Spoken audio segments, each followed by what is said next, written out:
Australia, home of the possum, cool surfer dudes, strange lingo, now worries mate, fair dinkum, lots of sunshine and the Bonza Barrier Reef. It's the biggest, most spectacular coral reef in the world, and what's more, every creature is linked to another.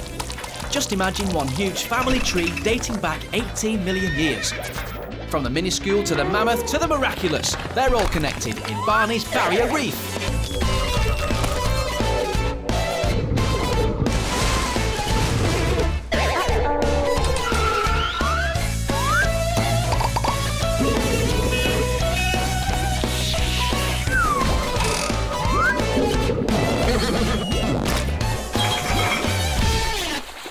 I've got something to show you. I don't want to. I'm chilling in my hut. In your hut? Yes, look. Everybody knows that we all need our own space, Barney. See this line here? Your space. Over here, my space. In fact... home is where the heart is. You know what? The reef community is no different to this either. The reef is like its own very special country, with each ocean creature competing for their own space. From mobile homes to caravans to their own unique rental agreements, the reef has every type of accommodation. That's your side. It's time to dive deep and discover why there's no place like home. Yeah, I agree.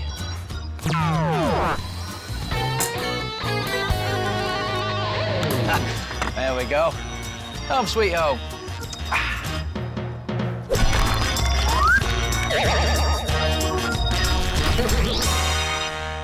Corals are the biggest colonies of living animals in the reef. It might look like a plant, but there's a lot more to it than that. Corals dominate the areas they live in. When they set up home, they cover 80% of the surface of the reef. They're like the big reef landlords and provide comfy homes for many creatures. So I see. Crabs, shrimps, yellow feathery things, you name it. From the colourful to the spiky, cute, funny, and ugly. Hey, who are you calling ugly? Sorry, big guy. No offence. So, corals are the cities of the reef, like London, New York or Sydney. There are high-rises, basement flats and modern deluxe penthouses. And they're called loads of different things. Branching, boulder and brain corals. Ah, I can see why it's called that. Are you sure that didn't belong to a person once? So, if coral is a kind of housing estate, what about the tenants? Let me introduce our first home lover, the zooxanthellae. The what, Othelli? Zooxanthellae. They're tiny plants that kind of pay rent to the corals by gathering energy from the sun and then passing this on as food to their coral landlord. In return, the corals provide shelter, protection and food, mainly in the form of waste. What kind of waste? Well, all the stuff the coral doesn't need. They're garbage, basically. That's not my idea of a good deal. So, the thingy, is connected to our coral by being a coral dweller, like a kind of tenant. Yep. The zooxanthellae is a tenant in the mighty coral housing estate, and they're connected by their rental agreement. So, who else lives in our coral housing estate? Next connection, please. More coral. Hang on, what's that blue toilet brush? It's called a Christmas tree worm, and it also lives in the coral, which creates a soft and safe home for the worm. Ah, Christmas tree worm, because it's shaped like a Christmas tree. Now, that's clever. Yeah. But let's be honest, that's not a worm, is it? I mean, I've got loads in my back garden, and they don't look like that. Although, I'd be quite happy if these guys popped up out of the earth. Well, worms are everywhere, and the ocean's no different. When they're little, the Christmas tree worm swims around until it finds a bare patch to live on live coral, like where a fish has had a chomp. It then settles onto this patch and waits for the coral to grow around it as it heals. Ah, look, they're playing hide and seek. Oh, cute. Well, they're very sensitive to disturbances and vibrations, and so quickly retract, and so they're quite shy, really. Ah, bless them. And when they think the danger's over, they'll reappear and test the water before fully extending again. Pretty yet clever worms. Now, that's a first. Poor old coral. It's got heaps of stuff living in it. The thingies lived in the coral too, didn't they? Zooxanthellae. That's right. So the Christmas tree worms are linked to the zooxanthellae because they both make a home in the coral. OK, who's our next contender? Hang on, we've had corals, we know all about them. They're the tower blocks and cities of the ocean, towering over everything, blah, blah, blah. Ah, well, that's when they're providing a home for everything else. But when they need to find their own space, it's very different. That's when they get really competitive. But how can corals be competitive? I mean, they're just there, and it's not like they can run away or anything. Ah, well, that's where you're wrong. Once they're fully grown, it's every coral for itself. Yeah, but why? Because, I mean, the seabed's big enough for loads of corals, surely.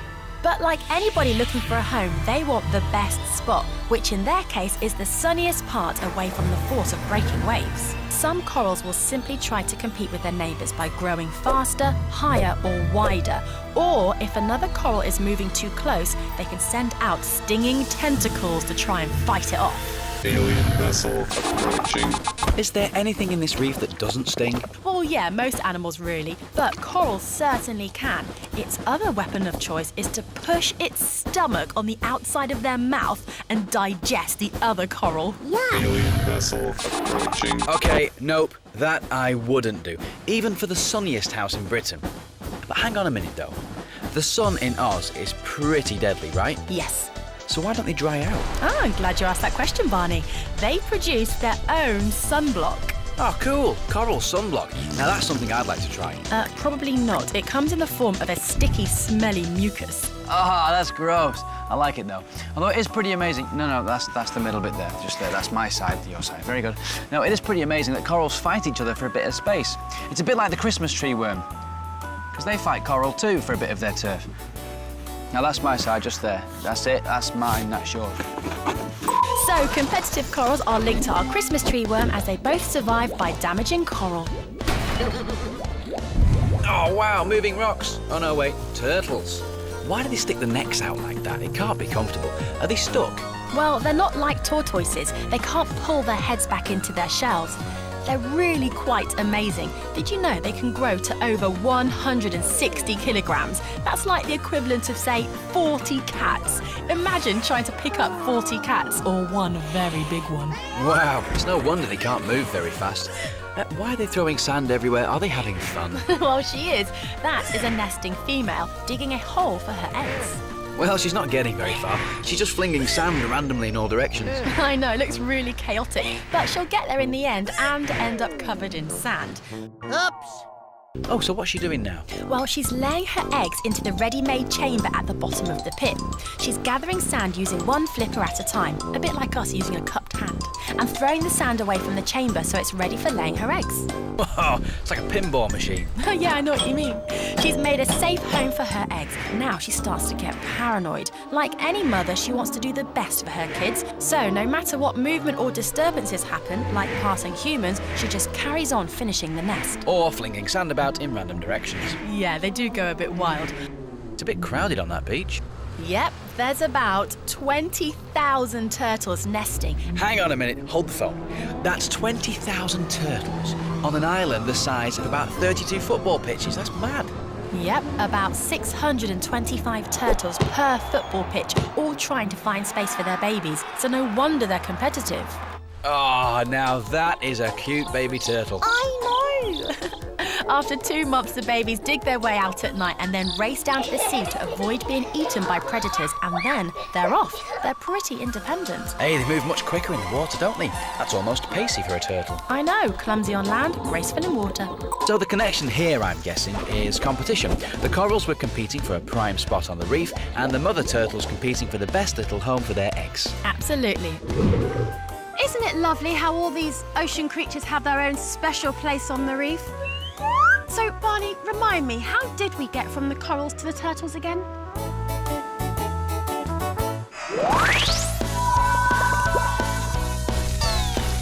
Well, we started off with the corals, our ultimate housing estate and home provider. They're landlords to the zooxanthellae and pretty Christmas tree worms, who also link to competitive coral, who are obsessed with owning the sunniest spot in the reef. Nearly as competitive as our mummy turtles, whose wild flinging of sand is a ploy to put their eggs in the safest housing, no matter who else got there first. Enter our next contender, looking for a home sweet home. So, who connects to our proud mum, the turtle? Aha, our friend the shark. Wowzers, those are some pretty big teeth. Actually, these are grey nurse sharks. They might look scary with their snagging teeth, but they're pretty placid, really. Those teeth are good for holding fish, but they're not flesh rippers like other sharks. Oh, a friendly shark.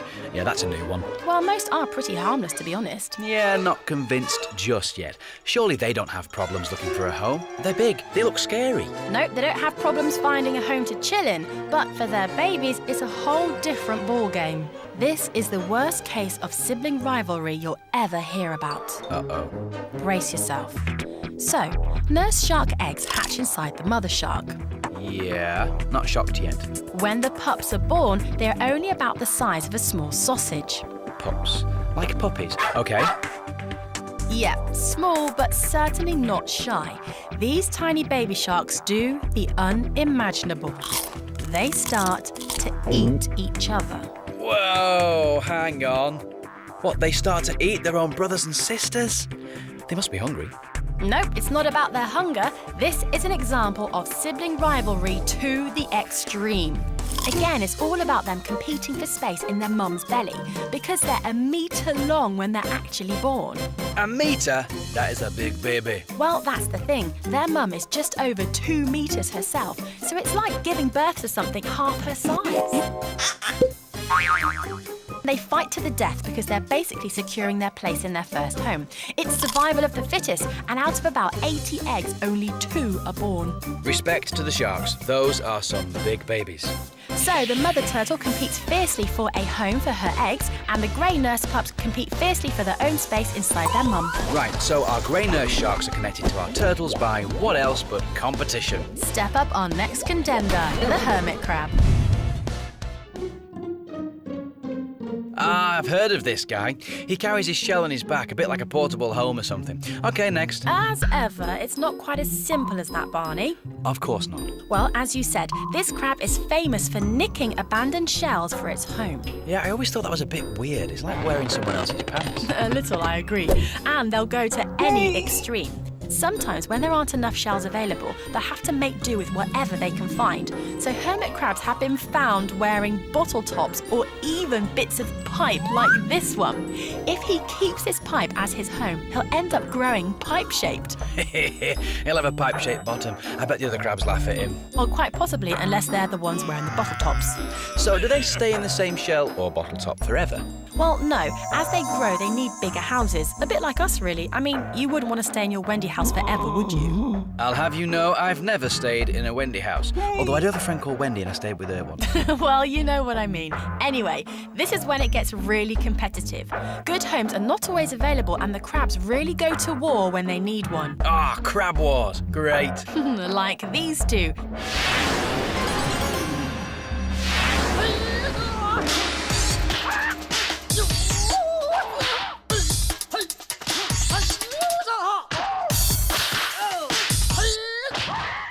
Firstly, he tries to drown him in sand and then go in for the comedy chase option.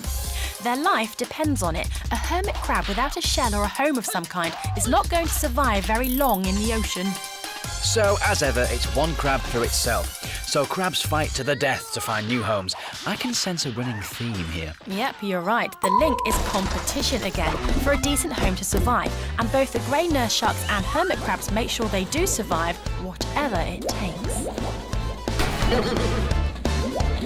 Next, the anemone. Ah, one of my favourites, anemone. Anemone, la la la la. But I've never seen an anemone move like that. That's because he's hitching a ride with a hermit crab. Oh, what a complete freeloader. These anemones get everywhere.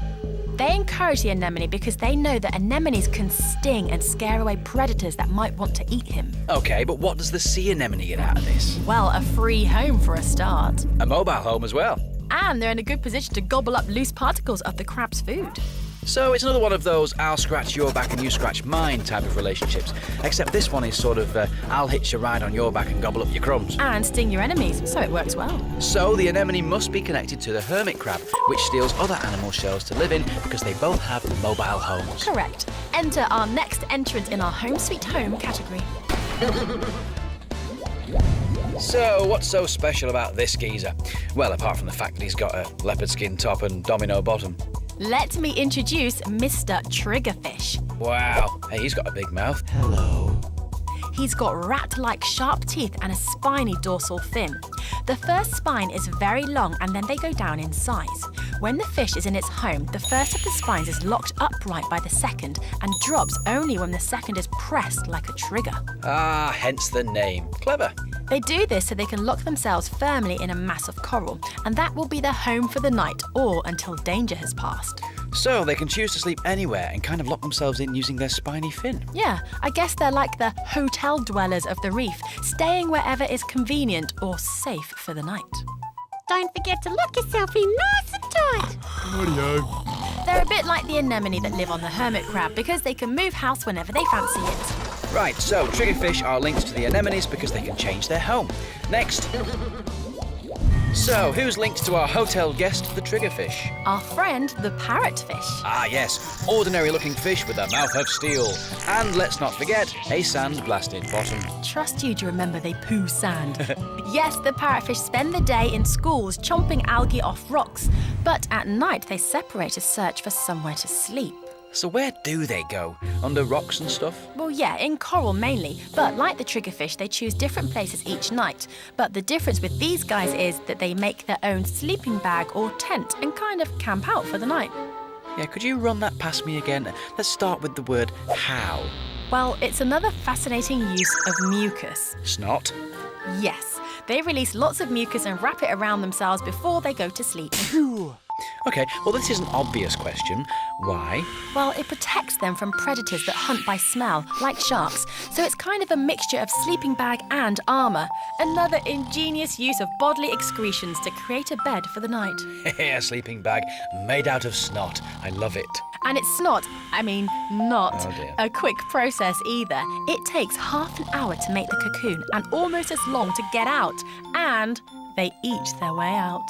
What? Oh, they eat their own snot. That is gross. Well, it's another clever way of camping out on the reef. So the triggerfish and parrotfish are both reef campers. That's another solid creature connection. Hang on a minute. I need a reef cap.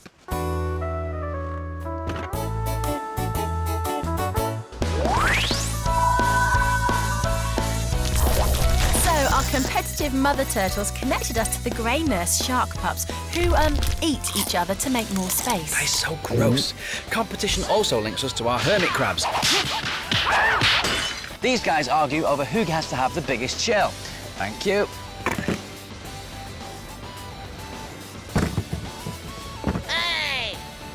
The hermit crab's mobile home also links him to the piggybacking anemone, who grabs a free ride and can move house whenever he wants, just like the roaming triggerfish. The triggerfish and parrotfish are both experts at camping out in the reef. So, talking of parrotfish, who on earth are they connected to? White-tipped reef sharks. Now, where do they sleep? I mean, they're the kings of the ocean. They don't need snot sleeping bags or to burrow themselves away, surely. Absolutely. The shark is a bit like your millionaire penthouse owner. They get the best spot, the best view, and very little disturbance. I didn't think sharks needed to sleep. They're always hunting or scaring things, aren't they? True, some sharks don't sleep and have to keep moving to stay alive because they breathe by passing water over their gills. But the species of shark known as the benthic, that means bottom dwelling, like the odd snooze whenever they can. It looks like it. This geezer has all the space he needs in his penthouse spot. So, as ever, the shark gets what he wants with no hassle. I suppose the parrotfish that we saw just now have got a pretty good deal too, because they can build their own rooms wherever they like. The shark and the parrotfish are linked because they're both lucky enough to pick their own homes for the night.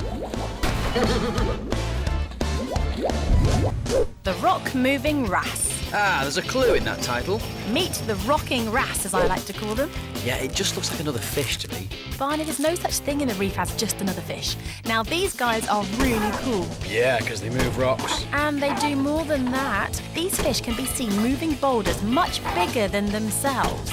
Okay, that's pretty cool. Very cool. It's like you lifting a whole car on your own. Yeah, well, that's a piece of cake. With my muscles, it's a doddle. Yeah, if you say so. But why do they move rocks? I'm guessing it's not just for fun. They work in pairs. They choose their space, and while one fish shifts large pieces of rock, revealing their prey, the other grabs it and eats it. Well, that sounds like good teamwork to me. But am I missing something? I mean, they're fish.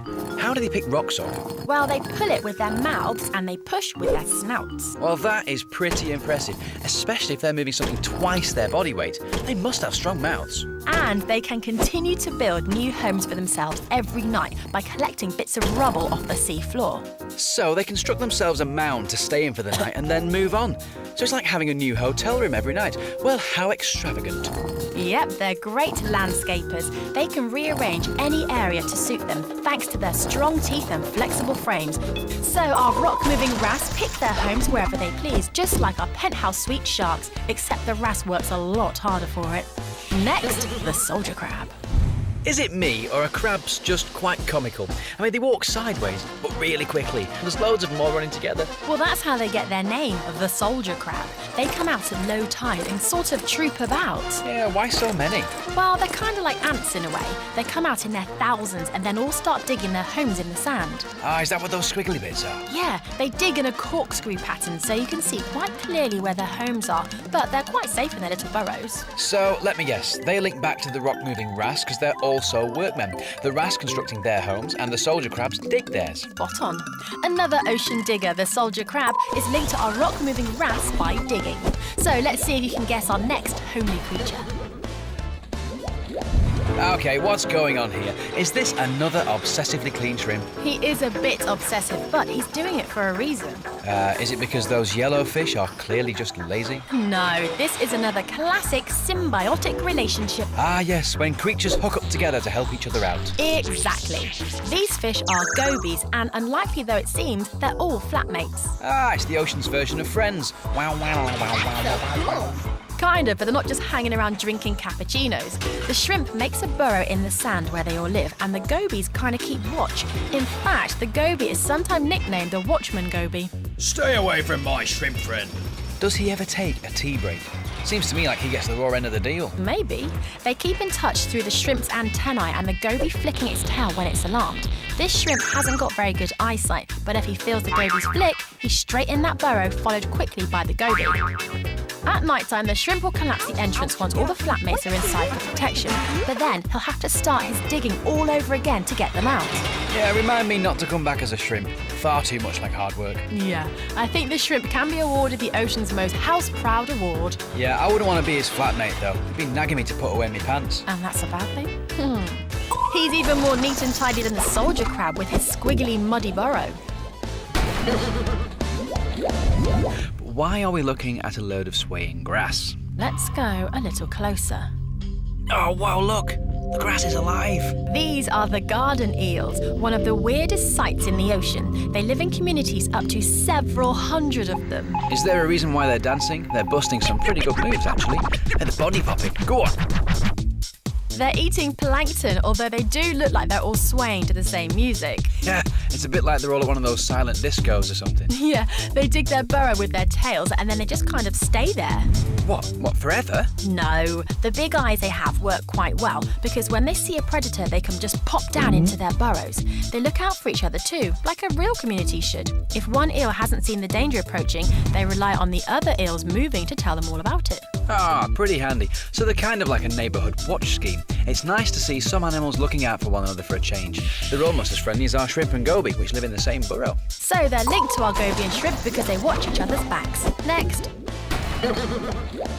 Whoa, spooky. Is this a shipwreck? I love them. Yep, this one is called the Yongala wreck. It was a passenger and cargo ship with 122 people on board that got lost in a cyclone in 1911. It was a mystery where it went, but it was found again in 1947. Now it's a world-famous wreck site which is home to loads of different animals.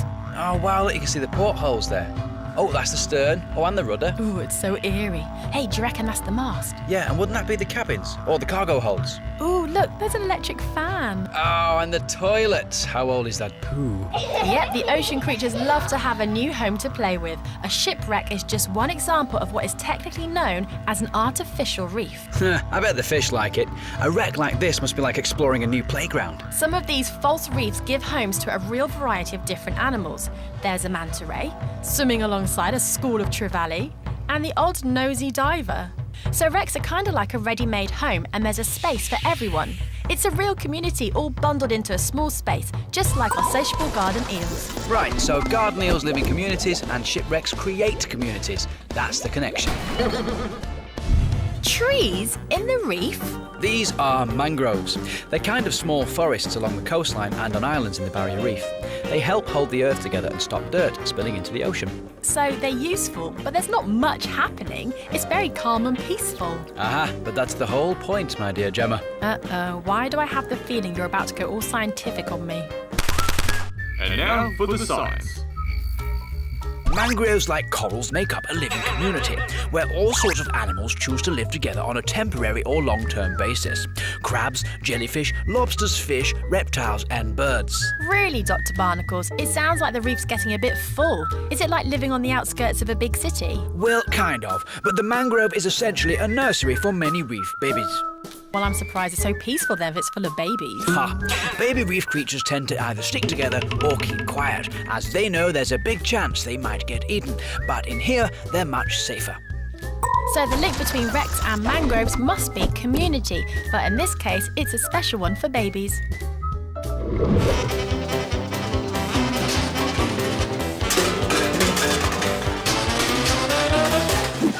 Well, one thing's clear about the ocean, and that is that it is home sweet home for many creatures, but in lots of different ways.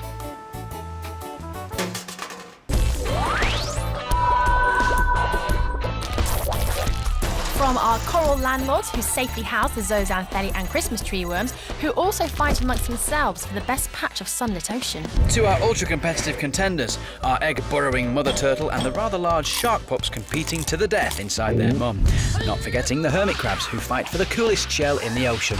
And of course the cheeky travelling anemone, anemone, who links to our snotty hotel guests, the triggerfish and parrotfish. Nothing compared to our shark, with his penchant for penthouse views. And then there are the hard grafters of the reef, the rock-moving wrasse. And the digging soldier crabs. And the shrimp who cleans up after his goby flatmates. But you can't knock their sense of community, or the garden eels for that matter. Or the wreck and its artificial reef gang. And don't forget the baby daycare in the mangrove forests. Which links us back to the coral, the original landlord and homeowner, much like me. Oh, one last thing. That's better. Mine. All mine. Home sweet home.